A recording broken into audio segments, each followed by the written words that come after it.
You know, there comes a moment in every person's life when the universe begins to shift things around for you.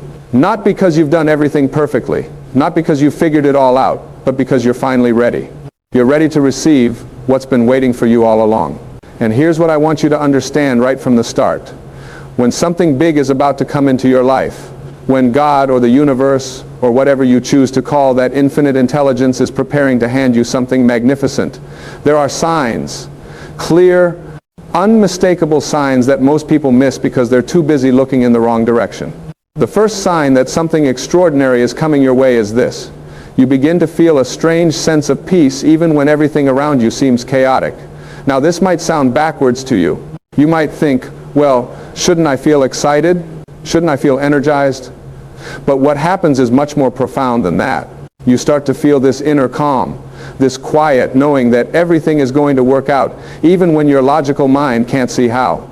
Your bank account might be running low, your relationships might be challenging, your job situation might be uncertain, but somewhere inside you there's this voice that says, it's all going to be okay, something better is coming.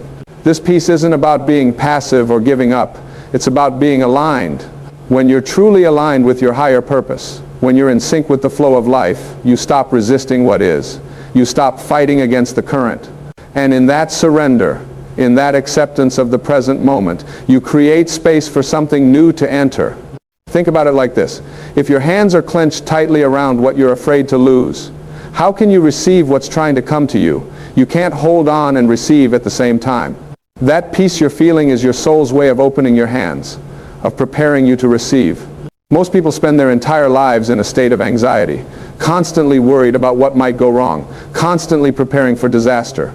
And you know what they get? Exactly what they're preparing for. But when you start to feel that peace, that calm assurance that transcends your circumstances, you're being prepared for elevation. You're being readied for the next level of your life. Don't dismiss that feeling. Don't think something's wrong with you because you're not panicking like everyone else. That peace is a sign that you're in tune with something greater than your circumstances. The second sign is that you'll start to notice patterns breaking in your life. Things that used to happen over and over again, cycles that you couldn't seem to escape, suddenly begin to shift. Maybe you've always attracted the same type of difficult relationship, and suddenly you find yourself no longer interested in that dynamic. Maybe you've always responded to stress by shutting down, and now you notice yourself handling challenges with a new level of maturity. Maybe you've always struggled with money, and now you're starting to see opportunities you never noticed before. These pattern breaks are crucial because they signal that your consciousness is shifting, and your consciousness is everything. Your outer world is nothing more than a reflection of your inner world. When your inner world changes, when your beliefs about yourself and what's possible for you begin to transform, your outer world has no choice but to follow. It's law. It's how the universe works. You cannot maintain an elevated consciousness and continue to experience the same limited circumstances. It's impossible. But here's what happens to most people. They start to notice these pattern breaks and they get scared. They think, this doesn't feel like me. This isn't who I am. And they pull themselves back into the old familiar patterns because familiar pain feels safer than unfamiliar growth. Don't do that. When you notice patterns breaking, when you notice yourself responding differently to old triggers, when you notice opportunities appearing that match a higher version of yourself, lean into that. That's not you losing yourself. That's you finding yourself. The third sign that something big is coming is that you'll begin to experience what feels like loss. Now, stay with me on this because this is where most people get confused and discouraged. You might lose a job that you thought was your security. You might lose a relationship that you thought was your forever. You might lose friends who you thought would always be there. You might lose interest in activities that used to fill your time. And on the surface, this feels terrible. It feels like you're moving backwards, like everything's falling apart. But what's really happening is that you're being emptied out to make room for what's coming. The universe is removing what no longer serves your highest good. God is clearing the path. And I know that's hard to see when you're in the middle of it, when you're grieving what you've lost, when you're confused about why everything seems to be falling away. But you have to trust that what's leaving was blocking what's trying to arrive. Think of it like this. If you wanted to fill a cup with fresh, pure water, but that cup was already full of muddy water, what would you have to do first? You'd have to pour out the muddy water. You'd have to empty the cup. The emptying isn't the problem. The emptying is the preparation. And yes, there's a moment between the emptying and the filling when the cup is empty and it feels like you have nothing. That's the moment when most people panic. That's the moment when most people go running back to the muddy water saying, at least it was something. But if you can stand in that empty space, if you can trust the process, if you can know that the emptying is purposeful, then you position yourself to receive what's pure, what's meant for you, what's going to fill you up in a way that the old stuff never could. Every ending is making way for a new beginning. Every loss is creating space for a gain that's aligned with who you're becoming. The fourth sign is that you'll start feeling pulled toward things that don't make logical sense. You'll feel drawn to learn something new. You'll feel compelled to reach out to someone you haven't talked to in years. You'll feel guided to take a different route home from work. You'll feel urged to say yes to an invitation you'd normally decline. And your logical mind will say, why? What's the point? This doesn't fit into my plan. But something deeper in you knows that these impulses are significant. These are what I call divine nudges. They're your intuition speaking to you. They're the universe guiding you toward the connections, the knowledge, the experiences that are going to be essential for what's coming. But you have to be willing to follow them even when they don't make sense, especially when they don't make sense.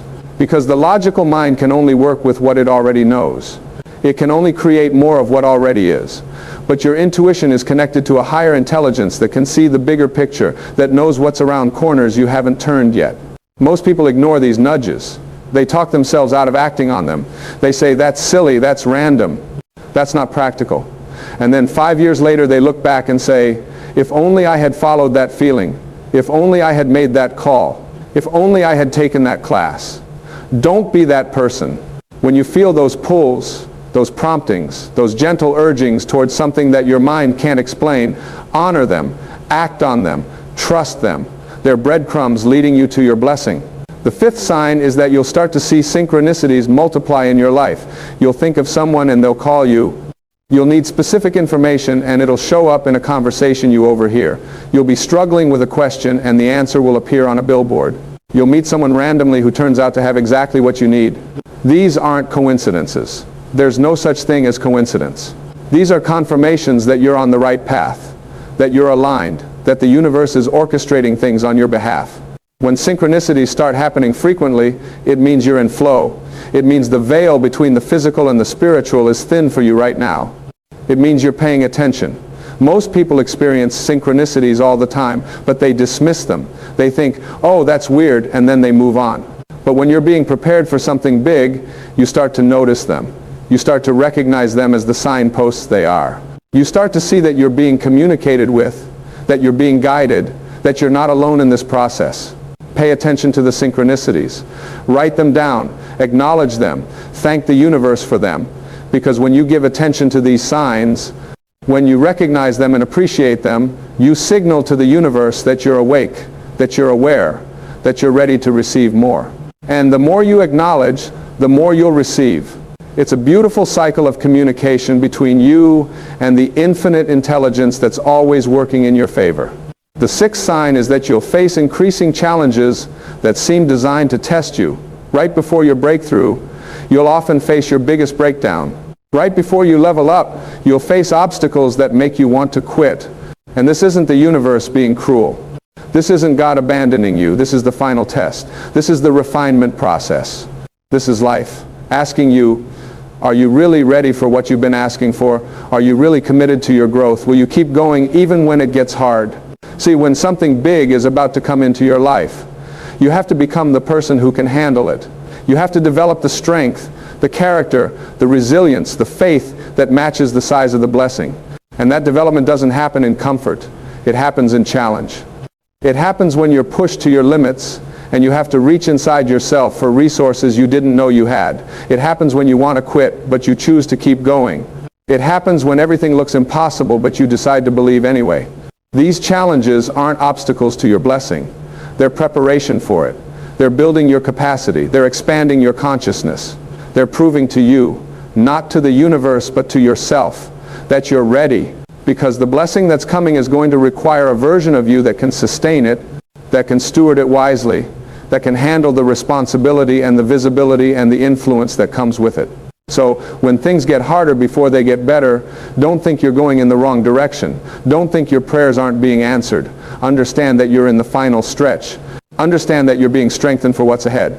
And most importantly, don't quit. Don't give up right before your miracle. More people quit 5 feet from gold than at any other point in the process. They make it through so much, they endure so much, they grow so much, and then when the final test comes, when the pressure intensifies right before the breakthrough, they say, I can't do this anymore, and they walk away from everything they've been building toward. The seventh sign, and this is the most beautiful one, is that you'll start to feel yourself changing from the inside out. Not in a way that makes you someone else, but in a way that makes you more fully yourself. You'll notice that things that used to bother you don't bother you anymore. You'll notice that you're less reactive, more responsive. You'll notice that you're less concerned with what others think and more aligned with what you know is true for you. You'll notice that your definition of success is changing, that your priorities are shifting, that what you value is evolving. This internal transformation is the most reliable sign that something big is coming, because your outer world can only expand to the size of your inner world. If your inner world is limited by fear, doubt, and old programming, your outer world will reflect that limitation. But when your inner world begins to expand, when you begin to see yourself differently, when you begin to believe different things are possible for you, when you begin to operate from a place of worthiness rather than a place of lack, your outer world has to expand to match it. It's not optional. It's law. And here's what I really want you to understand about this internal transformation. It's not about becoming someone you're not. It's about releasing everything you're not so that who you truly are can emerge. You came into this world as a spiritual being, as an extension of the divine, as a piece of God itself. But over the years, you took on layers of conditioning, layers of fear, layers of false beliefs about who you are and what you're capable of. And this transformation that you're experiencing is simply the shedding of those false layers. It's the remembering of your true nature.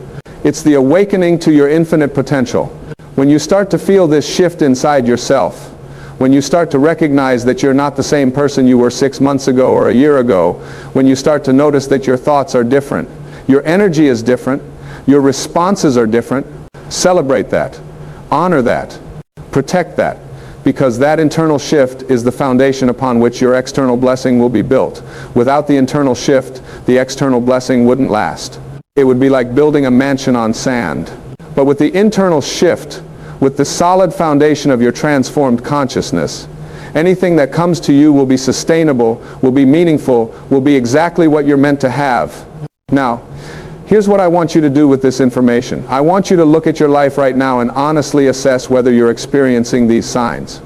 Are you feeling an unusual sense of peace despite your circumstances?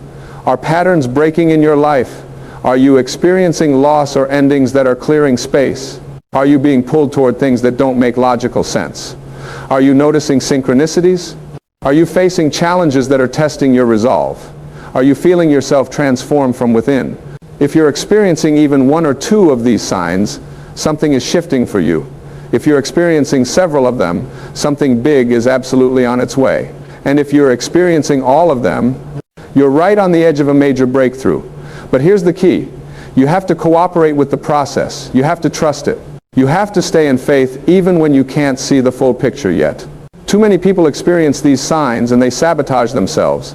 They feel the peace and they think something's wrong because they're used to anxiety. They notice the pattern breaks and they pull themselves back into the old familiar patterns. They experience the loss and they fight to hold on to what's leaving. They feel the nudges and they ignore them because they don't make logical sense. They see the synchronicities and they dismiss them as random. They face the challenges and they quit. They feel themselves changing and they resist it because it's uncomfortable. Don't do that. When you recognize these signs in your life, lean into them. Cooperate with them. Trust that something bigger than your conscious mind is working on your behalf. Trust that you're being prepared for something that your current consciousness can't even fully conceive of yet. Trust that the universe knows what it's doing, that God has a plan, that everything is unfolding in perfect timing. And while you're in this preparation phase, while you're experiencing these signs, there are some things you need to do. First, you need to maintain your faith. Not just when things are going well, but especially when they're not. Faith isn't needed when you can see the outcome. Faith is needed when you can't see it yet, but you trust it's coming anyway.